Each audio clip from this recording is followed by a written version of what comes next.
My name is Sizemore. I'm 22 now, and I live in South Carolina. My connection with pulmonary hypertension is I was diagnosed with idiopathic pulmonary hypertension since age 4 until I was transplanted on October 31st of 2022. I was on IV Remodulin. I was on several oral pills for pulmonary hypertension, and my symptoms started to become unmanageable, and I was maxed out on all therapies. My PH specialist said the next option is really lung transplant, as there wasn't really much to do anymore, as I was already on so many aggressive therapies. So it was kind of time around early of 2021 is when I really started to decline. And so we started that process. And then the process for a lung transplant was really fairly easy and quick as I was declining so rapidly. So the MUSC transplant team tried to make things go very quickly. I think within 2 months I was listed, and then I received my double lung transplant, I think a month and a half on being on the UNOS list for organs. I think the decision for me was pretty quick. I would take it as if there's any slim chance that I could have a life without pulmonary hypertension, no matter how risky a transplant is, to me, that was a risk worth taking. As I've had pulmonary hypertension my whole entire life, there was this option that could provide a life without PH, and I really wanted to pursue it. It's not an easy journey. It's difficult. It's a major surgery. When I would talk to other post-transplant patients before I got my transplant, they describe it as like trading, one illness for another, and it's kind of like that just because of all the risks that come with transplant. But every single person that I talked to pre-transplant said that they would do it again in a heartbeat just because the amount of life that they were able to live post-transplant. And so that really made the decision for me. And so, when I was told that it was time for a lung transplant, my immediate decision was that I wanted to pursue it just due to the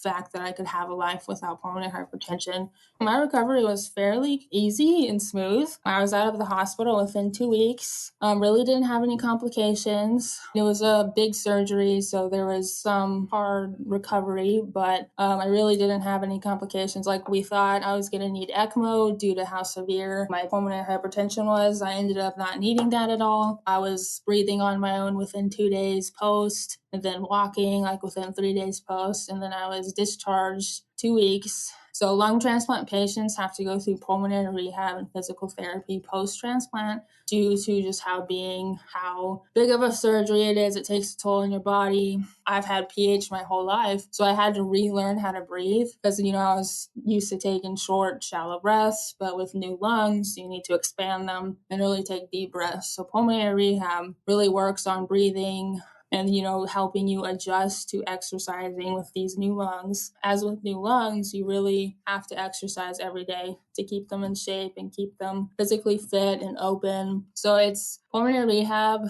You do it for 3 months post-op, but I haven't stopped doing pulmonary rehab since my transplant due to just some complications. I love it. It's a controlled environment. Everyone, knows me and they really care and stuff. And then around March, I ended up getting COVID. I had that for 7 weeks due to not having an immune system. We have to be on immunosuppressants so we don't reject our lungs. So I had COVID for 7 weeks, and I really didn't get sick at all. My lungs were just that strong to handle it. But unfortunately, the risk with getting an illness is your body wants to fight it. So it gives antibodies, but that can also wake up your lungs and your body say, well, these aren't my lungs. So I unfortunately went into acute rejection in May and respiratory failure, having rejection due to the COVID. That caused, some scarring and damage just to being such a traumatic event. And so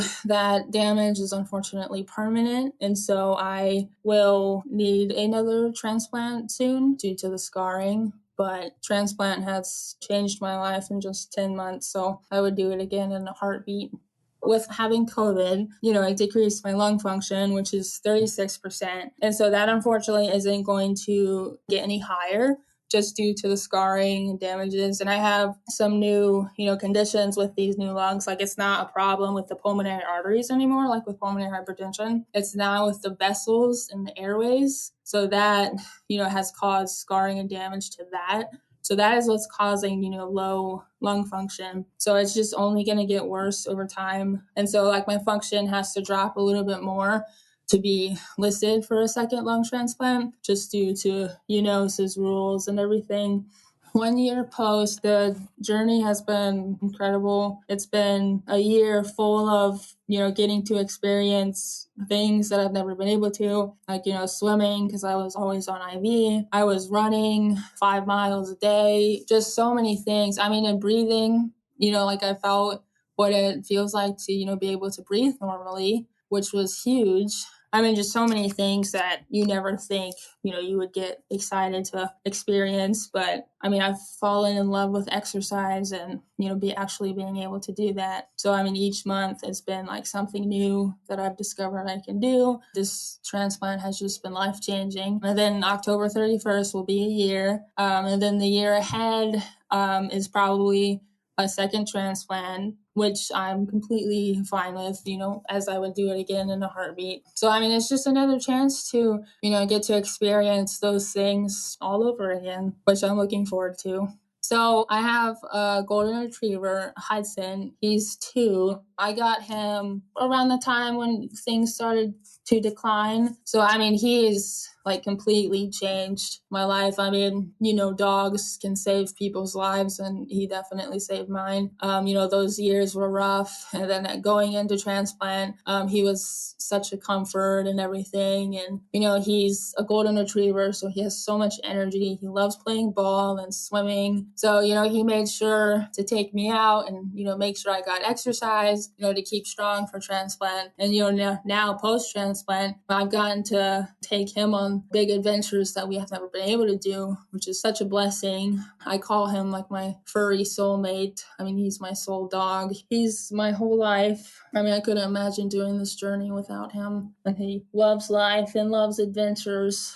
So the advice I would give is to trust your instincts. I know it's terrifying and it's scary. I mean, I felt all of those things. It's such a big journey, but each, second and minute that you get to experience a life without whatever disease you have is so worth all of the hard milestones. The biggest thing for me was getting to carry on, my donor's legacy in life. Now I am living for myself and my donor. They have given me this chance, and that's the biggest thing. And then just talk to other transplant patients that have gone through it, because that was the biggest support for me, was just speaking to other transplant patients. They gave me tips for like surgery, how to make it comfortable, post-transplant.